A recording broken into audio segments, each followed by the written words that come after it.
Selamat datang di cerita Praktik Baik. Perjalanan ini adalah tentang mengubah sampah menjadi solusi dan mengubah pola pikir pasif menjadi penyelidik aktif. Saya Sudomo SPT, Guru Prakarya SMP Negeri 3 Lingsar. Tantangan saya adalah bagaimana membuat murid berhenti hanya menghafal dan mulai mencipta. Situasi yang ada, murid menghadapi realitas kontradiktif, yaitu limbah plastik botol air mineral dan kebutuhan mendesak akan pangan segar dan sehat di lahan rumah yang sempit. Murid telah memahami secara teoritis budidaya sayuran, tetapi masih kesulitan menghubungkannya dengan isu melimpahnya sampah plastik di lingkungan sekitar. Pembelajaran konvensional hanya membuat murid meniru tugas membuat pot, bukan memecahkan masalah ganda ini. Situasi lainnya yang terlihat yaitu belum terciptanya budaya kolaborasi antar guru mata pelajaran di sekolah dan keterbatasan fasilitas komputer yang harus digunakan bergantian. Tantangan utama yaitu mengubah murid pasif menjadi memiliki mindset penyelidik aktif. Secara pedagogis, tantangan terbesar adalah mendorong murid melampaui level relasional menuju extended abstrak di fase refleksi. Tantangan lainnya yaitu terkait kolaborasi lintas mata pelajaran secara substansial harus lebih dari sekadar tempelan.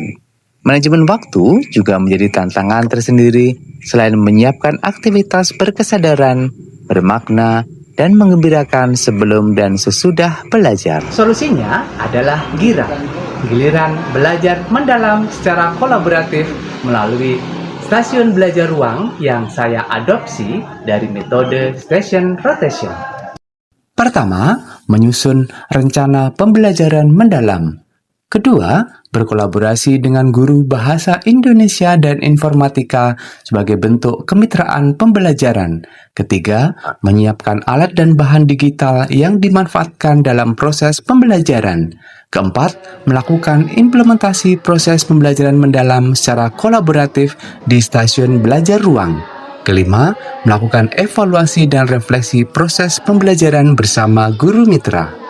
Saya memecah 5 fase PBL menjadi 4 stasiun rotasi belajar yang terstruktur dan ketat dalam 3 jam pembelajaran. Kegiatan awal dilaksanakan di kelas berupa serangkaian kegiatan pembuka termasuk tes awal berbasis digital. Kemudian berpindah menuju ruang tunggu stasiun belajar. Kelompok yang belum mendapat giliran memulai dengan ice breaking yang mengembirakan dipandu murid. Tujuannya membangun pemahaman awal terhadap materi sebelum belajar dimulai melalui aktivitas yang menggembirakan. Stasiun 1. Orientasi murid terhadap masalah. Fase 1 PBL. Di stasiun 1 ini, murid menganalisis digital storybook yang saya buat menggunakan bantuan Gemini AI. Murid juga merumuskan masalah terkait limbah dan lahan menjadi pertanyaan penyelidikan menggunakan LK1. Stasiun 2. Mengorganisasi murid fase 2 PBL dan membimbing penyelidikan fase 3 PBL. Berkolaborasi dengan guru bahasa Indonesia, setiap kelompok merencanakan desain pemecahan masalah melalui penyusunan teks prosedur yang logis dan komunikatif untuk membuat pot self-watering vertikal menggunakan LK2.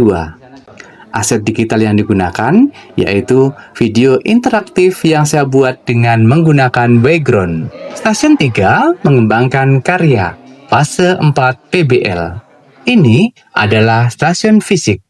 Murid membuat pot dari botol plastik bekas menggunakan LK3 didampingi guru prakarya. Fokus pada keamanan, presisi, dan efektivitas desain serta mendampingi pengambilan dokumentasi video atau foto. Stasiun 4. Menyajikan karya, fase 4 PBL. Didampingi guru informatika, kelompok mengunggah karya ke laman sekolah, memastikan foto dan video presentasi digital memiliki kualitas dan deskripsi produk yang menarik menggunakan LK4.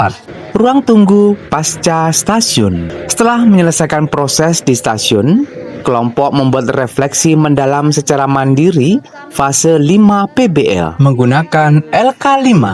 Selanjutnya, mendiskusikan dan menuliskan deklarasi komitmen berdasarkan proses belajar yang telah mereka lalui, membangun kesadaran, dan merangkum pembelajaran mereka. Setelah proses memahami, mengaplikasi, dan merefleksi di stasiun belajar, serta komitmen diselesaikan, murid kembali ke kelas untuk mengikuti kegiatan penutup.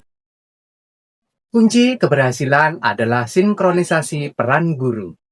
Guru prakarya mendesain PBL, konten teknis, dan fungsionalitas produk. Guru Bahasa Indonesia memastikan kualitas teks prosedur atau urutan langkah secara logis. Guru Informatika membimbing publikasi digital, termasuk resolusi dan optimasi unggahan serta deskripsi produk. Dulu botol itu sampah, sekarang saya tahu cara mengubahnya jadi pot yang bisa menanam sayuran di rumah saya yang sempit. Ini real banget. Saya sadar ternyata dengan membuat pot ini saya bisa sekaligus belajar merancang ide baru untuk masalah lainnya. Praktik baik ini menunjukkan teks prosedur yang dibuat oleh murid secara langsung dan diuji coba pada stasiun berikutnya, sangat kontekstual dan siap untuk merefleksikannya di dalam kelas. Terima kasih. Proyek ini melampaui tugas membuat pot murid belajar menjadi digital creator.